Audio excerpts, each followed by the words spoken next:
Nesta aula, nós vamos voltar um pouco no tempo e fazer uma discussão sobre a periodização da rede urbana da Amazônia.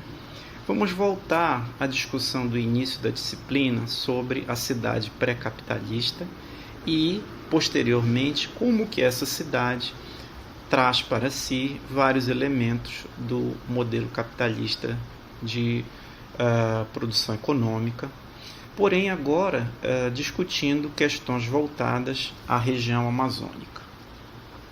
Nós vamos utilizar como base o texto do Marcelo Lopes de Souza, que trata justamente sobre a rede urbana da Amazônia. Inicialmente, é importante falar sobre o ponto de articulação com as cidades comerciais na Europa. Voltando, um ponto de que a partir do século XVIII, as transformações urbanas são em intensidades crescentes devido à participação da cidade e da terra urbana nas trocas comerciais e na especulação promovida pelo próprio capitalismo. Temos como referência as alterações acontecidas, por exemplo, na cidade de Amsterdã, e temos também as transformações que ocorreram em função da instalação de equipamentos voltados ao comércio numa escala global. Na Amazônia, a criação de uma rede urbana demonstra que os processos econômicos, sociais e ideológicos ligados ao capitalismo encontram uma expressão espacial própria, cujo exame é fundamental para o estudo da cidade na região. Essa caracterização própria diz respeito justamente aos processos econômicos que são numa escala global, mas que assumem peculiaridades na região amazônica. As cidades da região norte passarão, então, metodologicamente, a uma análise espaço-temporal, desde o século XVII, com o primeiro núcleo urbano, Belém. Para isso, faremos uma sistematização analítica, respondendo a algumas questões colocadas pelo autor. A primeira, é possível falar de periodização em relação às formas espaciais? Seria uma operação intelectual, com tempos históricos específicos?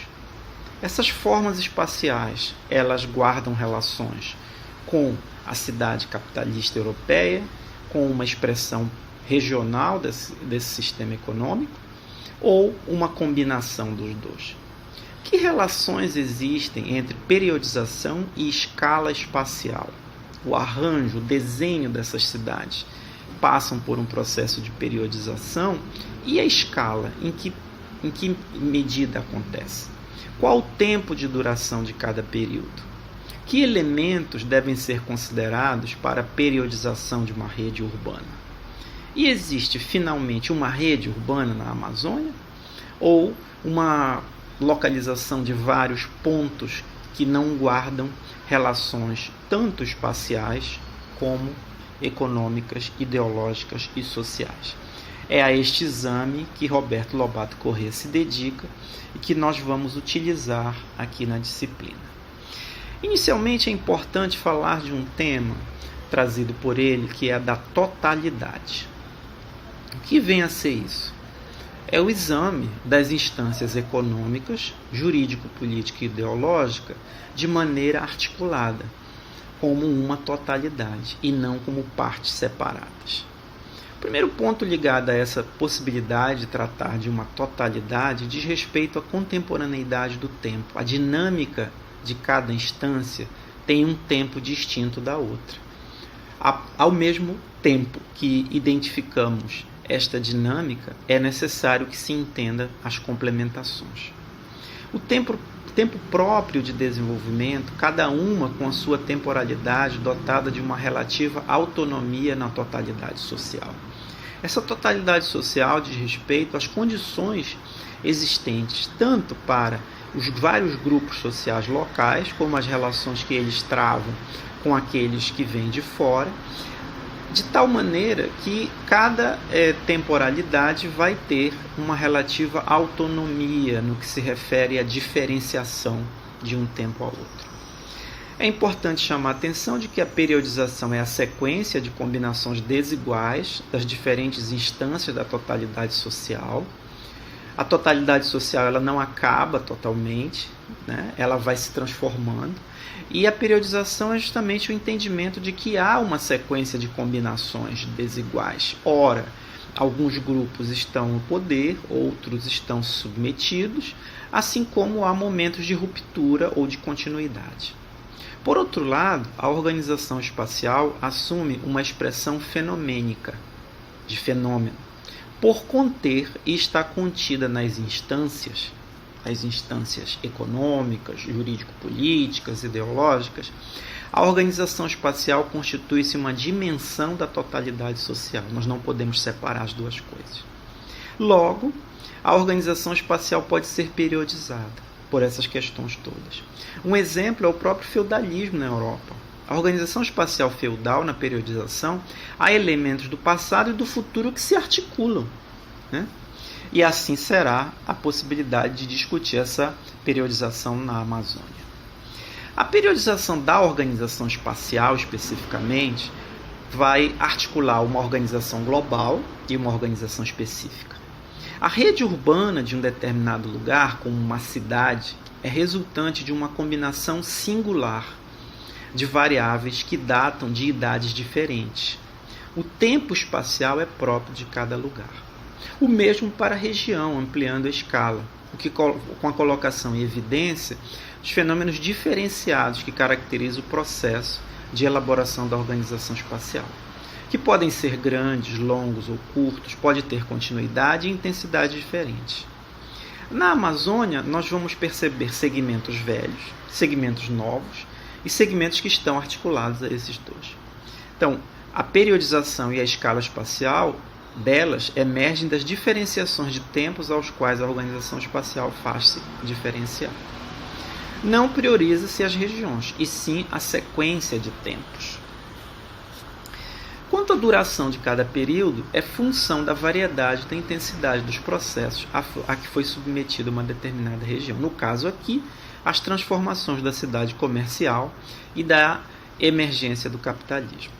A história de cada região, logo, pressupõe divisões particularizadas de efetivação de seus processos responsáveis pela tal totalidade social. Longos ou curtos, os períodos são todos importantes. A rede urbana é a materialização das instâncias econômicas, jurídico-política e ideológica. Então, quais são os elementos dessa rede urbana que estarão a serviço dessa periodização? Primeiro é a gênese dos núcleos urbanos, o nascimento, as funções a que eles se destinam, funções econômicas, funções ideológicas, funções sociais, a dependência de determinados produtos, muito importante no sistema capitalista, que na Amazônia vocês já estudaram, tem a ver com a exploração das drogas do sertão, da borracha, da energia, enfim, da terra. O próprio sítio urbano é fundamental nesse processo, a paisagem urbana, aqui como um conceito geográfico de articulação desses vários componentes, a ampliação do número de centros da rede. A rede só existe porque existem centros e existem outros pontos que dependem desses centros, com a criação de um padrão espacial da rede, que é o que nos importa. Nesse padrão e nessa ampliação dos centros tem um papel diferente para cada agente social envolvido no processo de produção. Além disso, articulações externas à rede. No caso, os países de fora, as atividades econômicas que utilizam os produtos da Amazônia, e a Amazônia também vai utilizar produtos de fora. Todos esses elementos vão ter permanência e variabilidade, além de uma emergência. Eles vêm e vão. Então, a gente já pode dizer, em função da história que nós temos da Amazônia, que a rede urbana ela não é equilibrada. Ela ainda carece de significado. As cidades não têm complementariedade em relação à rede, né? E então, quais são as condições específicas para que a gente possa falar de uma rede urbana na Amazônia? Primeiro, a economia de mercado, com produção negociada por outra não local, ou seja, a economia de mercado da Amazônia é decidida fora dela, mas depende de uma divisão territorial do trabalho interna a ela. Preços, demandas, ofertas são muitas vezes, ainda hoje, definidas fora da região. Os pontos fixos no território, como núcleos de povoamento, estão ligados à produção agropecuária, ao extrativismo vegetal, ao comércio, serviços e produção industrial.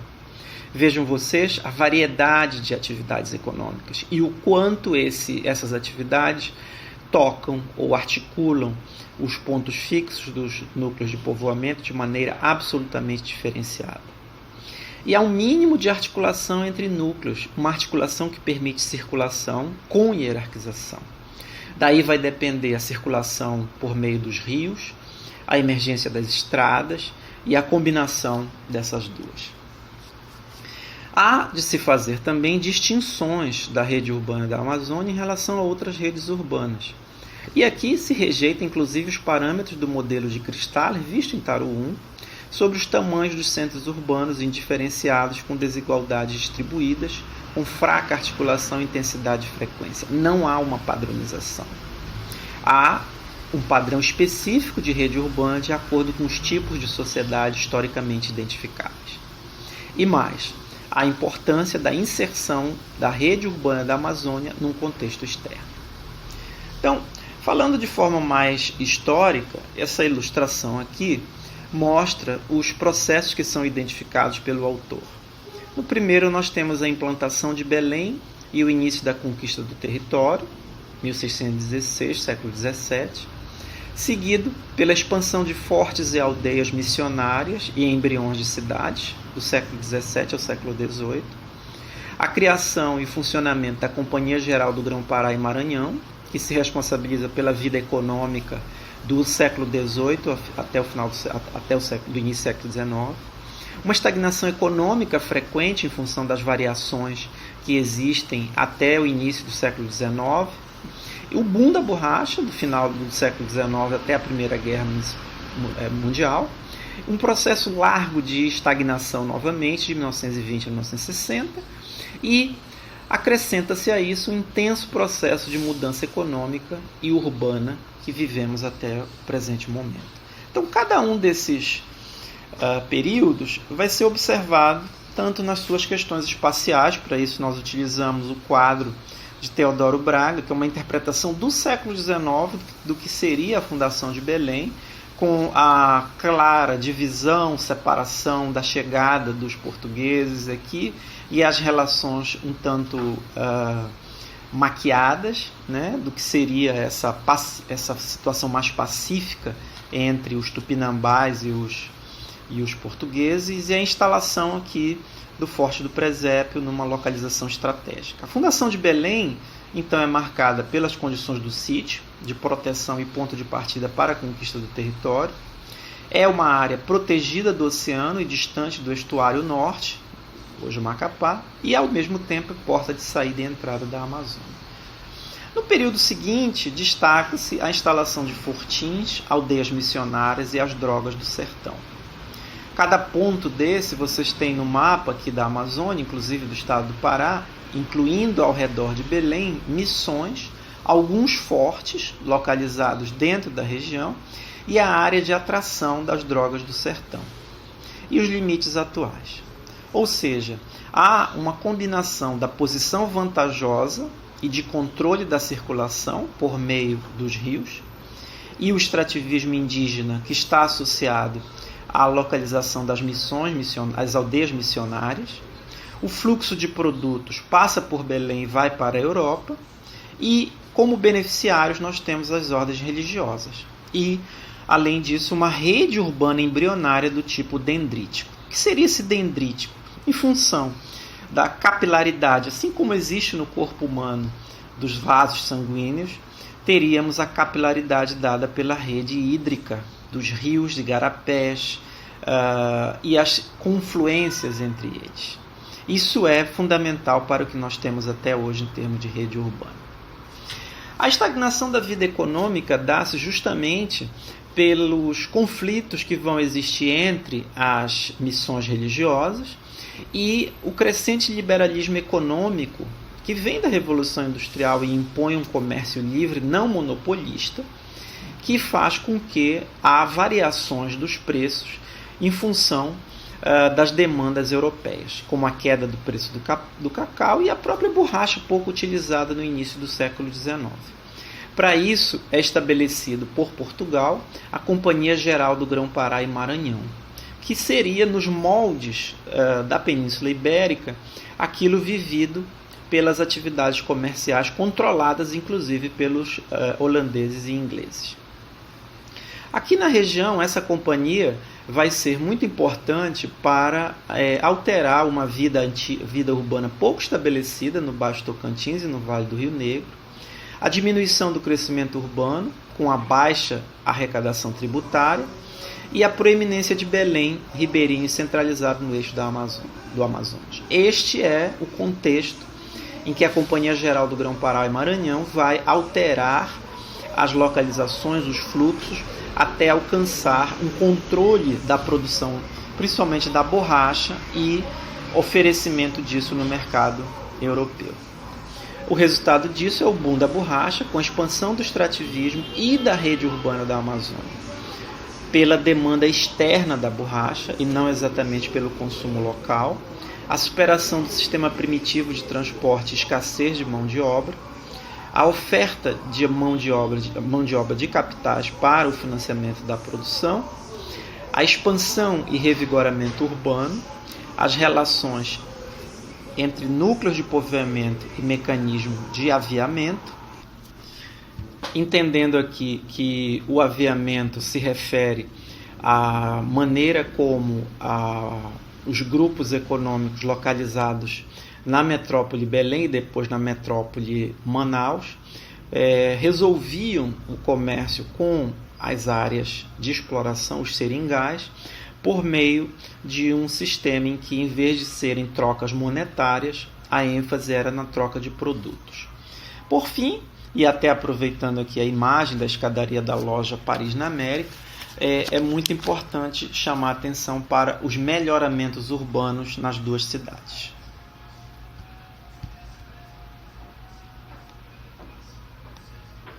As cidades da borracha, elas vão estar localizadas em vários pontos, e nós vamos observar uma expansão e revigoramento urbano. Eu optei por trazer um extrato aqui do texto que fala justamente sobre a ampliação da área ocupada e da produção da borracha, que é um resultado inevitável do aumento de uma produção baseada no extrativismo, que iria gerar a necessidade de novos núcleos urbanos. O revigoramento dos núcleos pré-existentes é consequência também da revalorização econômica de suas respectivas interlândias. O que são as interlândias? São as áreas localizadas ao redor dessas localizações menores, desses pontos menores onde há a exploração da borracha.